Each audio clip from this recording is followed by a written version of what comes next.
Ok, entonces, nuevamente agradecer a todos los que se están conectando a esta presentación. Es una presentación técnica comercial. Quien les habla, Waldo Márquez. Muchos de ustedes me conocen, hemos tenido la oportunidad de trabajar juntos o hemos participado en varios proyectos en los cuales nos ha tocado tener que hacer evaluaciones y desarrollar algo que es un mundo dentro de nuestra especialidad, que es los sistemas de gestión de pavimentos, cuya parte muy importante es lo que va relacionado con la obtención de datos de campo, ¿no? En esta oportunidad, el enfoque que le vamos a dar a esta presentación corta está relacionada con la rugosidad y por qué se habla de equipos clase 1 y clase 3. ¿Por qué y para qué? ¿Por qué surge esto? Porque me he dado cuenta de que a lo largo de todo este tiempo que ya la rugosidad viene siendo un indicador muy claro, muy importante dentro de lo que es la gestión de pavimentos, aún sigue habiendo mucha gente que no tiene muy claro cuáles son los alcances ni cómo se maneja los conceptos o qué es un equipo clase 1 o qué es un equipo clase 3. En algún momento me llegaron hasta decir de que un perfilómetro láser se podía calibrar con un Merlin. Entonces, se está mezclando cosas que no son las correctas, ¿ya? Eh, una breve introducción a la empresa.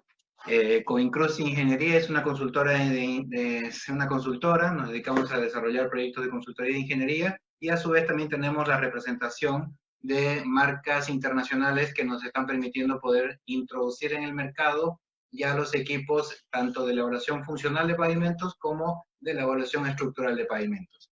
En el caso de la evaluación funcional, tenemos los equipos ARRB, que es una marca mundial, es una marca internacional muy conocida ya aquí a nivel local, que nos permite ofrecer en el mercado todo lo que va relacionado con equipos de evaluación de rugosidad, tanto de alto rendimiento como de bajo rendimiento, tanto de clase 1 como de clase 3. También estamos con los equipos Primax. Los equipos Primax son equipos para la evaluación estructural de pavimentos y son aquellos que nos van a permitir realizar evaluación tanto de las capas granulares como de lo que serían los equipos, perdón, ya las superficies construidas, ¿no? Como les decía, en el caso de los equipos de la marca ARP, que es la forma en que se conoce internacionalmente, ARP Systems, nosotros estamos ofreciendo en el mercado actualmente 3 equipos. Uno que es un rugosímetro ARRB-R3. Este equipo es muy conocido, ahora se ha generalizado porque cumple exactamente con los términos de referencia que son los que está pidiendo el ministerio. También tenemos los perfilómetros de la marca Hawkeye 1000, que son equipos ya muy ampliamente utilizados. Aquí en Perú también se utilizan, se han sido utilizados. Yo en lo particular lo he usado varias veces. Y en los Walking Profiler, que son equipos de bajo rendimiento, pero que se están utilizando para lo que son controles de calidad durante las etapas constructivas. En el caso de los equipos para evaluación estructural, nosotros tenemos los deflectómetros livianos, que son los de la marca Primax.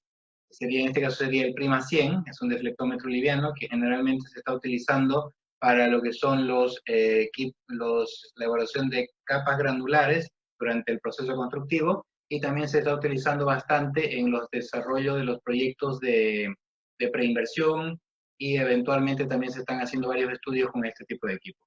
El que ya conocemos, un equipo que conocemos muy ampliamente, es el deflectómetro, el FWD. En este caso, en la fotografía ustedes ven un Primax 1500, que es un equipo con el cual se puede llegar hasta cargas de a 150 kilonewtons, que son las necesarias como para poder realizar evaluaciones estructurales en los pavimentos y cumplir con la normativa que nos están pidiendo tanto localmente como internacionalmente, ¿no? Adicionalmente hay otros equipos más, como el Primax 250, que sería que se utilizaría para las evaluaciones en aeropuertos, en pavimentos aeroportuarios. Entrando en materia, ¿ya? Como les decía, la rugosidad viene siendo un indicador muy importante que actualmente se ha posicionado como aquel que define si está o no está cumpliendo adecuadamente una carretera el nivel de servicio, ¿ya? Con la entrada de los niveles de servicio a los proyectos, las empresas que se han encargado de esa gestión han tenido que adoptar muy dentro de su propia gestión la rugosidad. Es tanto así que, por ejemplo, todos los proyectos por niveles de servicio, cada vez que presentan sus informes de valorización, tienen que acompañar el cumplimiento de la rugosidad. Es decir, que tienen que medir sus proyectos. Entonces, ¿qué es lo que pasa? O sea, hemos tenido en este tiempo, con Coincruz nosotros llevamos prácticamente 2 años, y hemos tenido muchas veces que hacer introducción con mayor detalle sobre por qué hay empresas que nos piden rugosímetros 3 y por qué hay empresas que nos piden perfilómetros láser. Entonces, la diferencia entre cada uno de ellos es muy importante. Un perfilómetro láser tiene características de precisión que se utilizan para diferentes tipos de solicitaciones. Un rugosímetro R3 tiene también características que se utilizan para otras diferentes estudios que son necesarios realizar. Siempre poniéndonos en contexto, ¿no? Para ponernos en contexto, hay dos conceptos que son muy importantes tenerlos muy en claro, y cada vez que en el caso mío se me ha dado la oportunidad de poder explicar sobre estos temas, hay dos partes: la serviciabilidad versus lo que sería la rugosidad. La serviciabilidad es un concepto bastante antiguo que viene a partir del desarrollo del experimento de AASHTO del año 1960 y algo, pero que como concepto ha sido algo que fue revolucionario y aún sigue siendo revolucionario para nosotros que nos encargamos de este tipo de gestión. La serviciabilidad se define como la relación al propósito de un pavimento construido, que básicamente está proveer un viaje confortable, seguro y suave para todos los usuarios. Ese es un componente muy importante que tienen los pavimentos, porque si un pavimento tiene malas condiciones de serviciabilidad, no está cumpliendo con la razón por la cual se construye. Por el otro lado está la capacidad estructural, que la capacidad estructural va a ser un tema que nosotros lo vamos a hablar posteriormente en otra presentación. Y la rugosidad, si ustedes se fijan, está íntimamente ligada con la serviciabilidad. Dice, se define como las irregularidades en la superficie del pavimento que afectan adversamente a la calidad del rodado, a la seguridad, y aquí entra otra variable que es los costos de operación del vehículo. A medida que nosotros tenemos valores de rugosidad más altos, significa de que nuestros estándares de costos de operación de los vehículos también se van a incrementar. Por eso es que hay estudios y hay un montón de bibliografía que establece que una rugosidad inicial de 2 es una rugosidad adecuada desde el punto de vista de los costos de operación vehicular, una rugosidad de 3.5 es un umbral adecuado, porque una rugosidad de 3.5 se asemeja mucho a una serviciabilidad de 2 punto algo, que es lo que con el cual nosotros realizamos los diseños. Entonces, esos dos conceptos son muy importantes para que nosotros no perdamos de vista de que cuando estamos haciendo nuestra gestión de pavimentos, no es solamente un indicador que nosotros tenemos que cumplir, sino que tiene una directa relevancia hacia los usuarios. ¿Sí? Eso me parece importante hacerlo notar y que todos lo tengamos en primera instancia muy claro. Lo siguiente es que nosotros también tenemos que tener claro el contexto en el cual se hacen las evaluaciones, ¿ya? Si bien uno tiene diferentes longitudes de onda a lo largo de la ejecución a lo largo del desarrollo de las mediciones, es importante saber en qué contexto es que se pueden utilizar los equipos y en dónde se evalúa la rugosidad. Así ustedes ven que en la presentación hay una zona considerada como la zona A, que sería una zona ideal, que es una superficie absolutamente plana, que es ideal, es imposible lograrlo. Hay una siguiente fase que es la fase B y C, que están asociadas a la micro y a la macro textura, que también es un parámetro que nosotros nos permite evaluar, se pide evaluar porque estos dos parámetros tienen una íntima relación con la seguridad durante la circulación de los vehículos. Valores bajos de estos dos parámetros, tanto de la macrotextura como de la microtextura, involucran posibles incrementos relacionados con la seguridad de la ruta, ¿no? Cuando ya hablamos de la megatextura y de las irregularidades, ya estamos hablando de un lugar en donde tenemos, por ejemplo, entre 1 centímetro, 2 centímetros, 20 centímetros, que ya son incidentes a la circulación de los vehículos. Con esa circulación de los vehículos se logra, es en el cual incide al costo de operación, incide en la circulación de los vehículos, incide en una serie de otros parámetros. Y el último es el perfil vertical, ya que ya estamos hablando de curvas verticales, peraltes, y una serie de otros componentes del diseño geométrico. Entonces, el contexto en el cual nosotros hacemos la evaluación está principalmente en la DIE de la megatextura y las regularidades.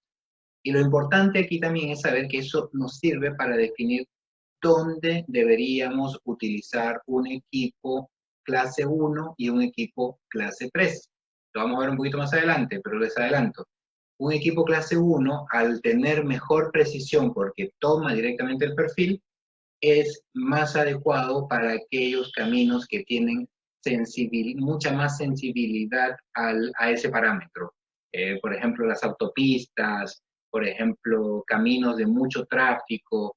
Aquí en Perú se ha incorporado un concepto bien importante que es el del IRI característico.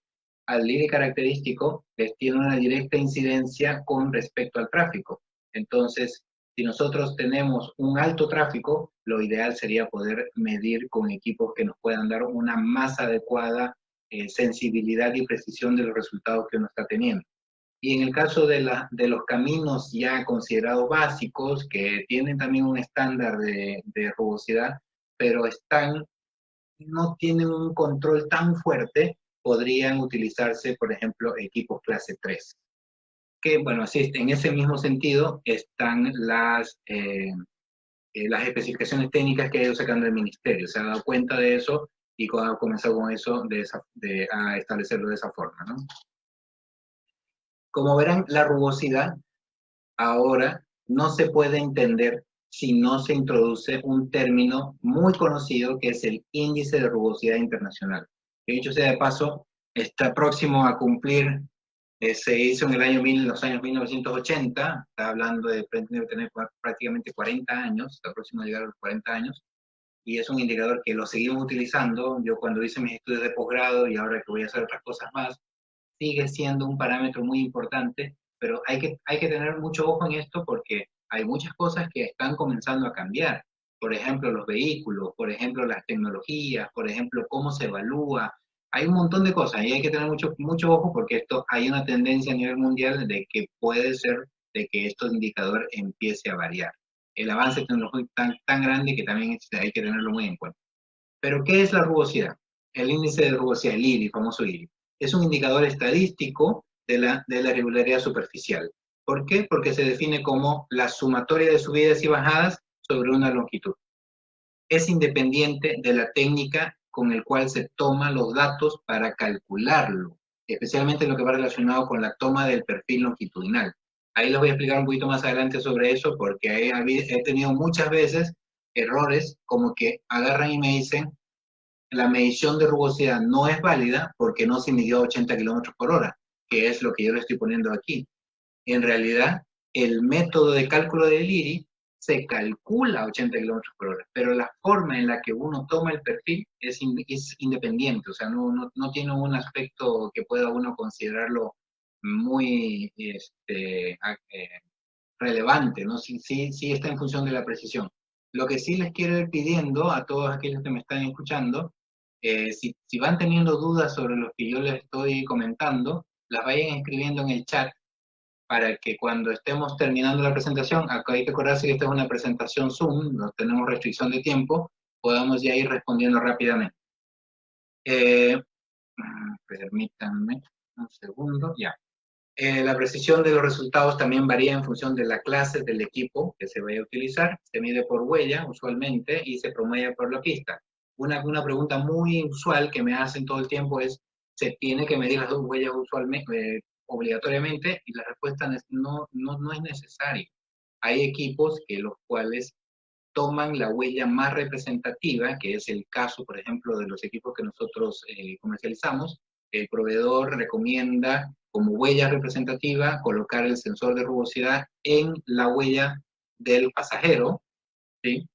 Que no sería lo mismo, para el caso de nosotros, que no sería lo mismo que, por ejemplo, medir en Australia o en otros países en donde la huella es bueno, en ese caso también sería la del pasajero, ¿ya? Pero es tan variado, la huella derecha y la huella izquierda.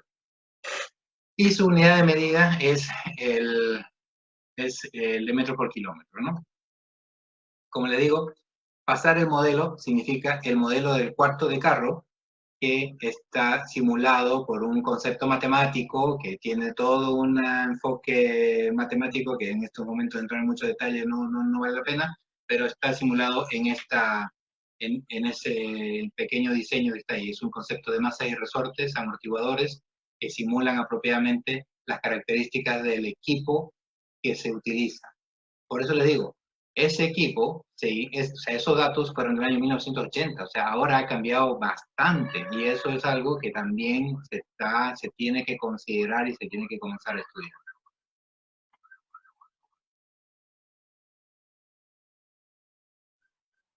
Entrando ya en materia, el equipo para evaluar rugosidad básicamente están, de acuerdo al Banco Mundial, están categorizados en cuatro clases. La clase 1, que es la medición del perfil, que son aquellos que miden el perfil con alta precisión. Que, de acuerdo a la normativa, ellos pueden tener una precisión de 1 pulgada, o sea, de 2.54 milímetros. Los equipos clase 2 que también miden el perfil, pero con una amplitud mayor, o sea, la precisión con la cual toman los datos es un poco más amplia, entonces empieza como que a perder un poco de precisión, ¿no? Y los equipos clase 3, en realidad son aquellos equipos que hacen la medición a través de una respuesta o estiman los valores de la rugosidad mediante correlación. En estos equipos cae el famoso Merlin, que dicho sea de paso, el Merlin ya es una medición que ya está muy desfasada, ha pasado mucho de moda, que se sigue utilizando, pero hay que ir considerando hacer un recambio tecnológico porque es una bicicletita que la precisión es bastante, puede tener problemas, ¿no? Principalmente cuando muchas veces nos pasa a nosotros que se midió con el Merlin y pasó un perfilómetro láser y no tiene nada que ver. O sea, y ahí es donde comienzan a haber todo un montón de problemas. Y la clase 4, que en este caso no lo vamos a considerar, son aquellos de las que consideran como evaluación subjetiva. Subjetiva, porque significa de que yo estoy pasando por una carretera y en esa carretera puedo evaluar el IRI a partir de lo que yo estoy percibiendo. En realidad es la forma con la que se hizo el famoso índice del PSI. El PSI se desarrolló a partir de una evaluación subjetiva que se convirtió en objetividad posterior. Porque en su momento les dije que era independiente de la forma en que se obtenía el perfil, porque el perfil se puede obtener hasta con métodos que, entre comillas, considerados como estáticos, que podría ser un levantamiento topográfico. Un levantamiento topográfico, yo puedo darle un nivel de clase 1 porque puedo tomar a la misma frecuencia con la cual estoy tomando los datos con el perfilómetro láser, obtengo el perfil, obtengo todo el perfil, y con ese perfil lo meto a varios programas que hay que simulan todo el comportamiento de la ruta, ¿no? Como el Proval, hay un montón, ¿ya? Entonces, esa es una de las primeras cosas que sí hay que tener muy en cuenta, porque hay veces que me dicen, cuando yo quiero calibrar o comparar mis resultados o verificar repetitividades, los tengo que hacer con un perfilómetro, y yo le digo, sí, se puede hacer con un perfilómetro, pero también se puede hacer, de hecho, se debería hacer en primera instancia con un perfil topográfico para poder tomar los datos como un perfil patrón, porque ahí uno tiene los datos directos y los puede procesar. En el caso, como les decía también, hay los equipos clase 1, pero que un perfilómetro láser, por ejemplo, es un equipo de alto rendimiento que permite hacer evaluaciones de rugosidad de muchos kilómetros. Significa de que uno puede, por ejemplo, en condiciones muy buenas, poder superar los 150 kilómetros de evaluación al día o hasta posiblemente más. Pero es porque las rutas son bastante grandes, ¿no? Y hay otros equipos que son considerados también como clase 1, que también ya les había dicho que nosotros los proveemos, son equipos Walking Profiler, que son equipos que también miden la rugosidad con una precisión de un equipo clase 1, pero de bajo rendimiento. Estos equipos usualmente se utilizan para recepciones de proyectos, para etapas constructivas, para aeropuertos, para una serie de otros parámetros que obtienen la información y nos permite evaluar la rugosidad.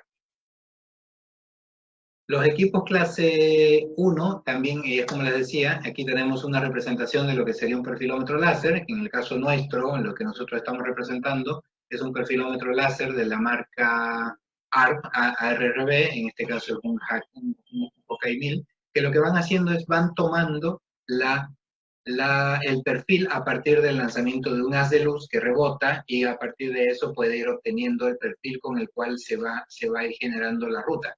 Pero ese perfil a su vez tiene que estar comparado contra algo que es teórico. En el caso, por ejemplo, de la topografía teníamos en donde estaba emplazado el nivel. En este caso necesitamos también establecer una base teórica, que es el que nos da el famoso acelerómetro. El acelerómetro es el que nos define el perfil, o sea, la base, y los datos con los cuales nosotros vamos teniendo. Aquí hay también un odómetro, que es el que nos permite a nosotros poder tomar la información de la distancia, ¿no? Lo que les decía, un equipo clase 1 debe tener una resolución, o sea, cada vez que toma un punto, lo toma cada 25 milímetros, y la precisión con la cual va tomando tiene que ser menor a 0.1 milímetros. O sea, la precisión con la cual se está tomando va muy importante.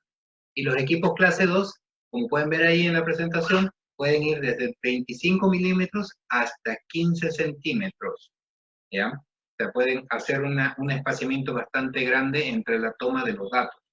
Y la resolución también va entre 0.1 milímetros, la resolución vertical, a 0.2 milímetros. Entonces, sí ustedes podrán ver de que la precisión de las mediciones va a tener una relevancia, no es tan significativa, pero cuando se especifica un equipo clase 2 o un equipo clase 1, sí hay una diferencia. O sea, no es que va a ser igual, pero va a tener una diferencia. Y en el caso de los equipos clase 3, en el caso de los equipos que nosotros estamos proveyendo, que es nuestro famoso equipo rugosímetro ARPR3, es un equipo que se instala directamente sobre el eje y lo que va haciendo es un sensor inercial, es un acelerómetro, que lo que va haciendo es ocasiona diferencias de voltaje y al haber diferencias de voltaje hace de que se mueva un campo magnético, o sea, se mueve un campo magnético que genera diferencia de voltaje y esa diferencia de voltaje lo transforma en un perfil, o sea, correlaciona, por eso es un equipo clase 3, correlaciona esa diferencia de voltaje con un perfil y a su vez pasa el cuarto de carro sobre el diseño, sobre ese perfil y obtiene el valor del IRI. Por eso es que en este caso nosotros obtenemos IRI medido directamente. Es un equipo que se coloca en el eje, ahí hay una pequeña representación del sensor, ese sensor se conecta a una interfase y en la interfase se conecta directamente después a un controlador. Con eso nosotros podemos tener la información adecuada para obtener un valor del IRI con una precisión menor que un equipo clase 3, pero un equipo clase 1. Una pregunta que normalmente y usualmente nos hacen es, ¿qué tan precisa es una medición con un equipo clase 1 versus una medición con un equipo clase 3? Entonces, esa es una representación, la que ustedes están pudiendo ver ahorita en su pantalla, es una representación tanto de resultados obtenidos, ¿sí? En este caso, por casualidades, el perfilómetro ha dado valores un poco más bajos, ¿sí? Esta es una ruta que no está en tan buenas condiciones, está un poco malita, porque tiene valores un poco altos, pero ha estado dando valores un poco más altos, un poco más bajo que los obtenidos con un rugosímetro. Pero aquí en esta última parte sí estamos teniendo valores que el perfilómetro está dando valor. Entonces, con esto nosotros, ¿qué es lo que queremos representar? Que un perfilómetro láser obtiene valores con mayor precisión, pero no significa que un equipo clase 3, como el que nosotros estamos ofreciendo, nuestro rugosímetro R3, también obtenga valores diferentes. Son valores que son correlacionables, que son valores representativos y que se pueden considerar válidos para cualquier tipo de evaluación. Eh, sí hay un par de cosas que me parece importante hacerlo notar antes de pasar a que puedan hacerme algunas consultas, que nosotros en la experiencia que ya tenemos, tanto los equipos de perfilometría láser como los equipos de perfilometría láser o equipos Walking Profiler con los equipos clase 3, también tienen una incidencia muy importante sobre el enfoque que le tiene que dar el que está gestionando la carretera. Porque si yo, por ejemplo, tengo una carretera que está concesionada, una carretera concesionada con el tránsito que está teniendo, una autosostenible, que sería el caso peruano, una carretera autosostenible se maneja en función del tránsito. Entonces, la incidencia que tiene de tener una mayor precisión en los resultados que yo voy teniendo son relevantes porque si yo no tengo esa precisión, puedo estar aumentando o atrasando o adelantando a posibles actuaciones. Entonces, es muy importante saber el contexto en el cual uno está desarrollando las evaluaciones para poder definir adecuadamente qué tipo de equipo es el que debe utilizarse. Por ejemplo, para proyectos de preinversión, un equipo clase 3 es suficiente como para poder tener una representatividad en todo lo que uno va a obtener para poder desarrollar un estudio. Pero sin embargo, para definir una operación puntual, sería recomendable que, por ejemplo, para casos de proyectos con concesiones, puedan utilizar perfilómetros láser. Y un perfilómetro láser es un equipo que se puede utilizar en diferentes condiciones, ¿no? Eh, Creo que eso es todo por hoy respecto a la presentación. Dejo abierto el chat para que me puedan hacer preguntas. Hago sin notar mucho de que esta es una presentación vía Zoom y Zoom tiene un periodo de tiempo bastante corto, solo tenemos 40 minutos, así que les agradeceré si todas las consultas que tengan nos puedan también hacer llegar a través de nuestros medios sociales, ¿no? Tenemos nuestra página de Facebook, Coincruz, nos pueden buscar como Coincruz, nuestra página de LinkedIn también nos pueden buscar, o directamente a nuestros datos de contacto para poder tener mayor información. Quedo atento, si se corta, por favor, la presentación, quedamos atentos a cualquier duda.